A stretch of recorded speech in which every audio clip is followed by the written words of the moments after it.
Bom dia, boa tarde, boa noite. Esta é mais uma edição de Pedro e Cora, aquele seu programa sobre a Cora voou. A Cora está longe hoje. Pedro e Cora, como vocês sabem, toda terça-feira, toda quinta-feira, às vezes talvez mude o dia, mas em geral toda terça-feira, toda quinta-feira, na sua plataforma favorita de podcast, no YouTube do Meio. Eu sou Pedro Dória, ao meu lado está, meu lado virtual dessa vez, né? Está minha queridíssima amiga Cora Ronay. Cora, de que falaremos hoje? Dele. Sempre dele, né? Dele, Elon Musk, que agora está processando a OpenAI, acusando a OpenAI de estar traindo a humanidade. É verdade esse bilhete. Ei.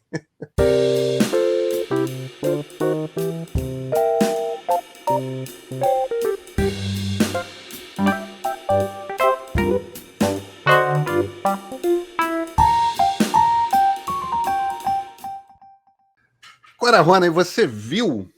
Não sei se você já viu, você deve ter visto. Você viu que o Elon Musk está processando a OpenAI, a empresa que ele é um dos fundadores? Eu não vi, menino. Hoje passei o dia inteiro na correria. Viajando. Conforme você pode ver, eu não estou no meu cenário habitual. E devo te confessar que vai ser o dia mais ou menos desconectada de tudo e de todos. É não que você faz muito bem, Cora, mas deixa eu te contar essa história, que a história é divertida. A primeira acusação que ele faz contra a OpenAI, Cora, é a seguinte: é de que o GPT-4 é uma inteligência artificial geral, uma AGI, uma inteligência artificial geral, é uma inteligência artificial que alcançou o nível da inteligência humana. A segunda acusação que ele faz é de que a OpenAI está traindo o motivo pelo qual foi criada e está estabelecido ali no contrato social da empresa. Ou seja, a OpenAI foi criada para que, diferentemente de uma empresa cujo objetivo é o lucro, seu objetivo é criar inteligência artificial para o bem da humanidade. O argumento que o Musk faz é que, ao fazer a parceria com a Microsoft, a OpenAI estaria, enfim, traindo esse princípio, porque a ideia é, ela se tornou uma subsidiária da Microsoft, a Microsoft é uma empresa, evidentemente, cujo objetivo é o lucro, então ela não está mais procurando o desenvolvimento da inteligência artificial para o benefício da humanidade, mas sim com essa coisa horrorosa que é o capitalismo, né? O objetivo é o lucro e tudo mais. A ideia do Musk é essa: a OpenAI virou uma subsidiária da Microsoft, atingiu a inteligência artificial geral e uma grande tragédia se abateu sobre a humanidade. E o Musk está processando, Cora. E aí, o que você acha? Eu acho que o Musk é um pouco os 4 cavaleiros do Apocalipse reunidos num só, né?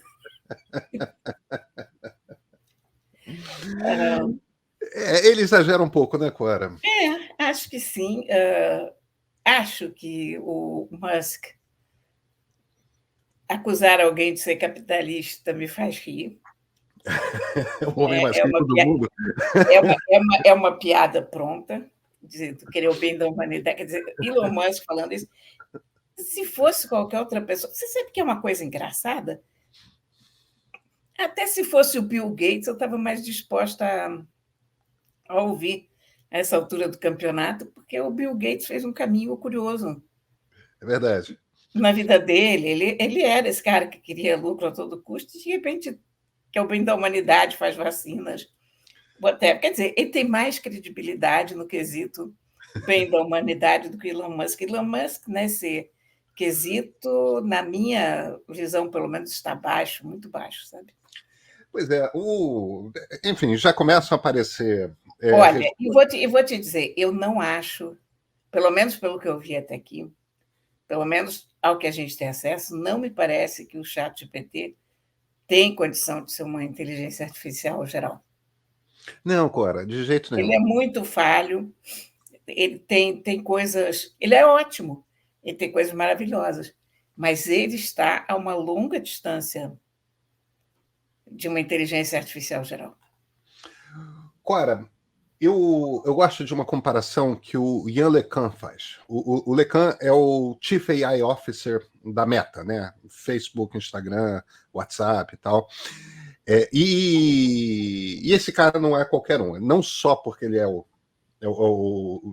Chief Scientist de inteligência artificial e cientista-chefe de inteligência artificial de uma das maiores Big Techs, mas porque ele é um dos 3 Godfathers, né? Um dos 3 padrinhos da inteligência artificial. Ele é literalmente um dos 3 matemáticos, um dos 3 cientistas que inventaram a maneira como nós usamos inteligência artificial hoje.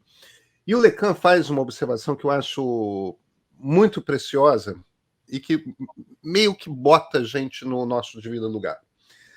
Por um lado, um grande modelo de linguagem desses, um LLM na sigla em inglês, como o ChatGPT-4, como o GPT-4, ele foi treinado com uma quantidade tal de livros, esses números são o LeCun que usa frequentemente, uma quantidade tão grande de textos que um ser humano, eu e você, lendo todos os dias, a gente demoraria 20 mil anos para ler a quantidade de textos que são usados para alimentar, treinar um GPT-4. Isso porque eu e você lemos rápido, hein? Isso porque você lemos rápido.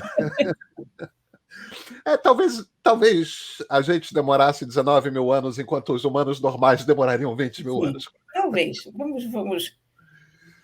Mas o ponto do LeCun aqui é... Aí, quando você fala uma coisa dessas, parece um troço abissal. Parece um troço absurdo. Só que, no entanto,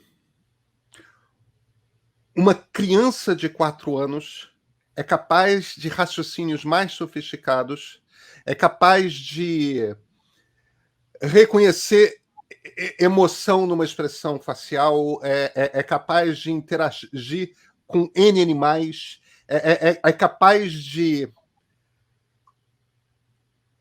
lances de inteligência que um GPT-4 ou qualquer outro grande modelo de linguagem está sequer próximo de chegar. Uma criança é capaz de reconhecimento de conceitos, de aprender instantaneamente alguma coisa, é capaz de ter ideias originais com 4 anos. Um GPT-4 não consegue uma coisa dessas, não consegue ter o estalo ali. Aí alguém, em geral, quando o LeCun faz esse número, ele faz de vez em quando em palestra esse número, sempre tem alguém que se vira e pergunta, mas vem cá, se um GPT-4 foi treinado com tanta informação mais, por que uma criança de 4 anos já é mais inteligente que um GPT-4? E o que o LeCun diz é, mas o GPT-4 não foi treinado com mais informação do que uma criança de 4 anos. As pessoas imediatamente tomam um susto, e a questão é o seguinte: tato, audição, visão, a quantidade de informações às quais uma criança já foi exposta aos 4 anos de idade é 50 vezes maior do que qualquer grande modelo de linguagem. A diferença é que modelos de linguagem são expostos apenas a texto, enquanto criança é exposta a informação de inúmeras maneiras maior. De inúmeras maneiras diferentes. E informação com muito mais contexto, informação com muito mais riqueza, com muito mais cor, por assim dizer. Cor eu estou dizendo Cheiro, no sentido... né? Hã? Cheiro. Cheiro, claro, é isso mesmo, é isso mesmo. Paladar. Olha, Então, a gente aprende o mundo de tantas formas diferentes. isso. Quando a gente está sentado, eu estou sentada aqui, você aí. A gente está conversando, a gente está prestando atenção nas nossas telas, mas a gente está percebendo o nosso entorno, a gente está ouvindo, percebendo variações de temperatura, barulhos lá fora. A gente sabe o que é um barulho lá fora, o que é um barulho com o qual a gente precisa se preocupar, um barulho com o qual a gente não precisa se preocupar. Os gatos têm essa noção. Um gato ouve um barulho e sabe distinguir se aquele Claro. barulho significa perigo ou não. O toró não. O toró, qualquer barulho, ele acha que é uma calamidade. Um gato normal, né? Então, tudo isso tem que ser levado em consideração. Agora, Eu te pergunto uma coisa: o que é que você acha que o Musk quer com esse processo? Vingança. Ah, Ah, claro, para mim é muito claro, mas é aquela vingança que é uma vingança que vem daquele lugar dos sentimentos mais nobres, como a picuinha, entendeu? O ciúme. O problema é que o Musk não controla o OpenAI. Ele criou um troço, ele queria ter o controle sobre o troço e ele não controla o brinquedo. Não é ele que manda. E quando ele perdeu a briga de quem manda, porque é uma briga política, ele saiu fora e de repente a OpenAI explodiu, se tornou o centro do desenvolvimento da inteligência artificial generativa nos Estados Unidos. É claro que tem outros players, né? Tem a Anthropomorphic, tem a Meta, tem o Google, tem outros jogadores nesse negócio. O próprio Musk está querendo. Mas quem botou a parada no lance foi. A OpenAI é a campeã do jogo. E o pessoal da OpenAI começou a responder ao Musk, né? A primeira acusação de que eles teriam chegado a uma inteligência artificial geral é ridícula. Qualquer um que passe algumas horas com o ChatGPT entende o poder que a ferramenta tem, entende que é uma ferramenta extraordinária, que a gente nunca teve nada parecido com isso, mas entende também que não é um ser humano, né, Cora? Não Não, aliás, é uma coisa curiosa que quanto mais a gente conhece as ferramentas, mais a gente percebe o que falta para elas ficarem completas, né? É isso, é isso, é O isso. Santo Agostinho dizia que quem aumenta o seu conhecimento aumenta a sua dor. Quem aumenta o conhecimento da inteligência artificial aumenta a sua dor em relação à inteligência artificial. Quer dizer, você percebe que o caminho é esse, você percebe que temos uma coisa poderosa em mãos, mas a gente percebe cada vez de uma forma mais clara que não é isso ainda, que ainda não chegou lá. É uma ferramenta com possibilidades extraordinárias e com limites muito claros. Isso. A gente não está falando com software capaz de criar. É isso. Não por muito tempo ainda. Criar, sentir, entendeu? Aquelas coisas, eu sempre gosto do Descartes, né? O cogito ergo sum, né? O penso logo sou, ou penso logo existo.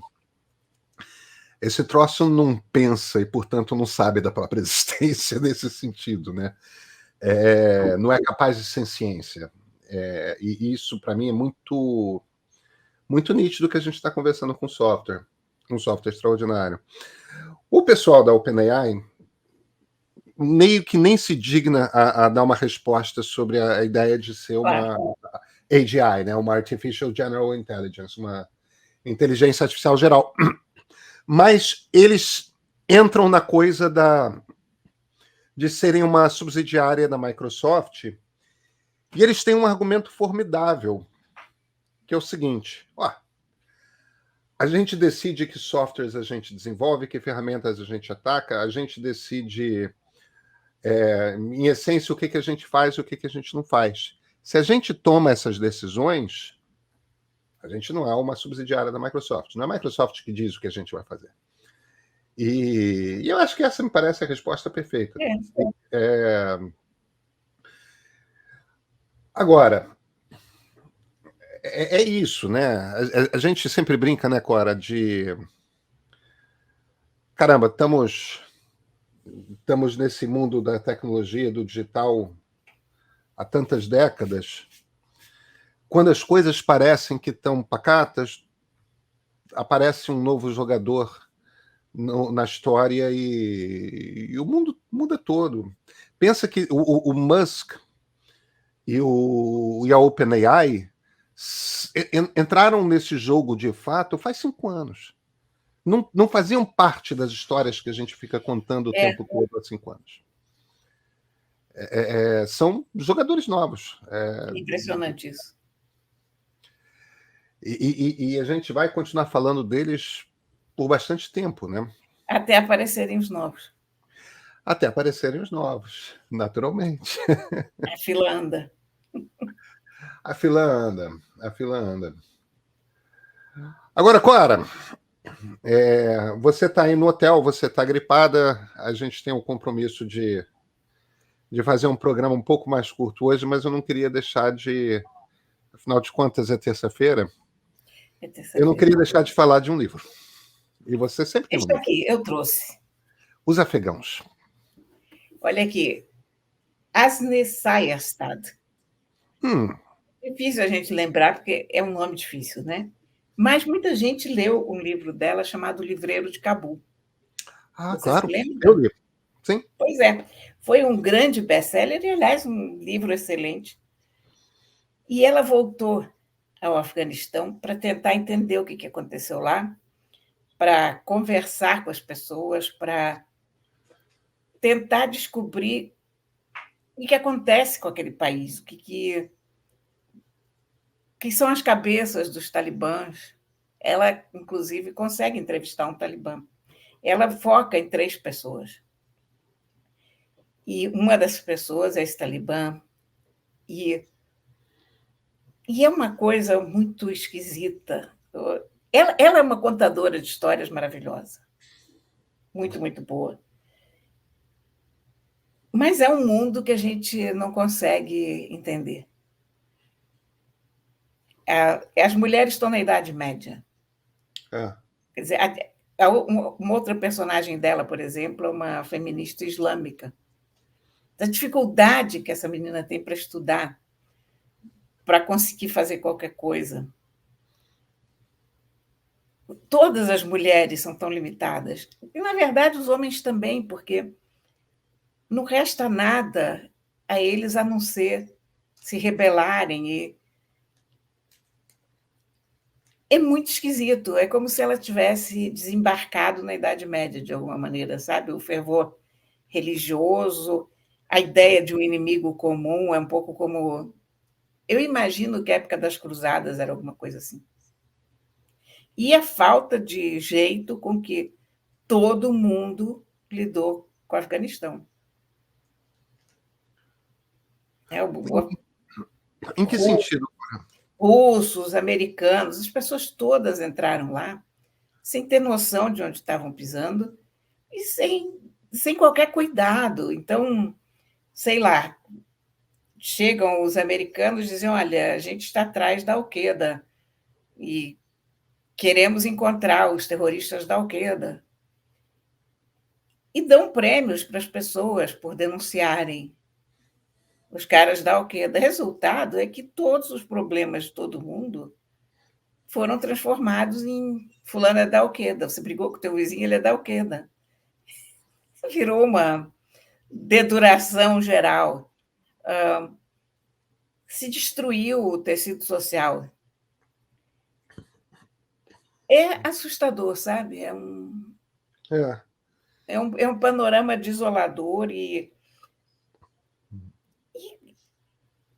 sabe, te enche de desesperança, de uma certa maneira, porque você percebe também como é fácil retroagir nisso e cair nesse tipo de sociedade inteiramente desfeita e disfuncional. Uma coisa que ela levanta que é muito curiosa, porque ela fala das mulheres dos talibãs. Então, ela diz: olha, elas não são influenciadas pelo Talibã. Elas são Talibã. Uhum. Porque a gente não imagina que as mulheres são Talibã. Talibã, para a gente, são aqueles homens que estão lá com aquelas metralhadoras, aqueles rifles, mas as mulheres estão em casa preparando bombas, costurando coletes. Quem é que faz aqueles coletes com que os caras se explodem? As mulheres em casa. Então, é muito interessante. E ela tem uma visão empática, sabe? Ela entende a motivação das pessoas. Ela não faz uma coisa julgadora ou, digamos, a princípio, esses caras são malvados ou esses caras são bons.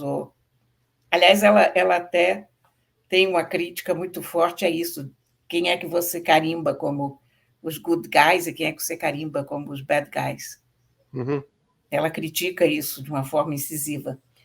É um livro muito, muito bom. E a tradução está ótima, como acontece com as traduções do norueguês. Porque nós temos, a essa altura, dois, pelo menos que eu saiba, dois tradutores do norueguês que são ótimos. E esse aqui é o Leonardo Pinto Silva, e já traduziu várias outras coisas. Se não me engano, foi ele que traduziu aquele livro extraordinário da Erika Fatland também, A Fronteira. Você falou dele. Mas, olha, todas as traduções que eu leio do Leonardo Pinto Silva são excelentes. Quando eu encontro o nome dele na folha de rosto, dizendo que a tradução é dele, eu fico contentíssima, porque eu já sei que é uma tradução da melhor qualidade. E realmente essa é uma grande tradução. E o livro é sensacional.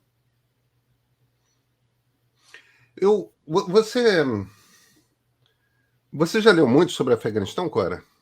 Leio muito, muito. Eu leio muito sobre todo esse lado do mundo que a gente não conhece, porque eu acho que o importante é conhecer. Eu Claro. leio muito pouco sobre o nosso lado do mundo, para ser sincera, e leio muito mais sobre os lados que eu não conheço. A Ásia Central você já tem um fascínio inerte, inato Tenho, à Índia, né? E aí, Paquistão, Sudeste Afeganistão. Asiático, mas eu sou fascinada por todo o outro lado do mundo, digamos assim, o que não é o mundo ocidental, o que não é a Europa, o que não nos construiu, porque sobre esse mundo que a gente conhece, eu acho que eu li quando eu era mais nova, sabe? Li tanto. Entendi. E aí eu fui descobrindo as lacunas enormes que, que eu tinha em relação. Quando eu olho na minha época, na escola, você nem, não estudava história de qualquer coisa que não fosse Europa e América Latina, e olha lá. Estados Unidos tinha uma pincelada, mas olha, Eu, eu eu, só eu- fui. Cora, e você acha que eu estudava o quê quando eu estava no colégio? Você é mais novo do que eu. Eu sei, mas você acha que mudou nos anos 70 e 80? Não mudou, não. Não, pior é que não. Não. Olha, eu só fui descobrir que houve uma partição na Índia quando eu já era adulta. Ah, mas eu acho que eu também. Eu acho que eu também. Não tenho certeza, mas eu acho que Ninguém falou disso quando eu estava na escola. Então você descobre que você tem muito a descobrir. Você é. descobre que tem muito a descobrir. Mas sim, é isso. Mas sabe, eu sou bastante fascinado, particularmente, por Irã e Afeganistão.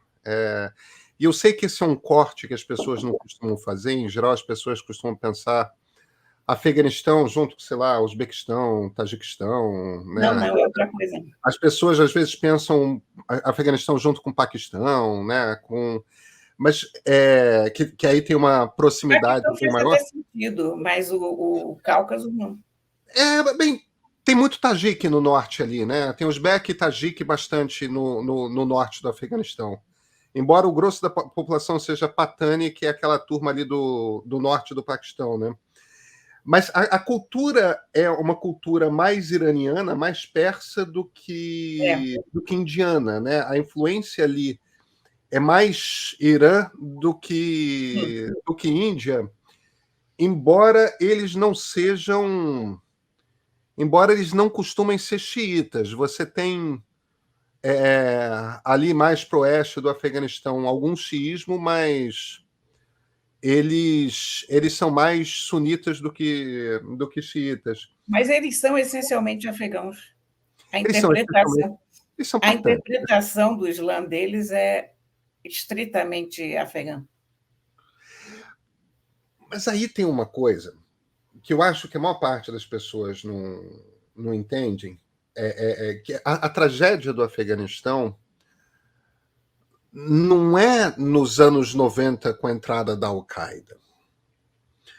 A tragédia do Afeganistão é a invasão soviética. A tragédia do Afeganistão, aquilo que A aconteceu. tragédia do Afeganistão começa até antes disso, sabe?